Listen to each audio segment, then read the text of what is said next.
Ayan mga kaibigan, bawat training ni Manny Pacquiao sa Amerika, sa Los Angeles, talagang dinodumog at sinusundan pa rin siya ng mga manonood at tagahanga niya doon sa United States.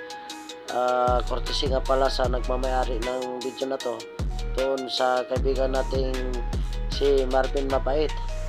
Ayan nga po, kahit nga nandyan siya, ang ginagawa nga po pala ni Manny Pacquiao, tumatakbo, pagkatapos niyan ay nagsisit up, abdominal.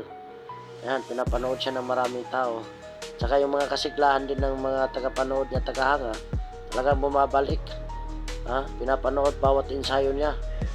At kahit na dinodumog siya, no? Ayan, sit up siya. Ayan, kahit na marami, bata man, matanda, ayan, pinapanood at pinupuntahan kung saan siya man nagtitraining.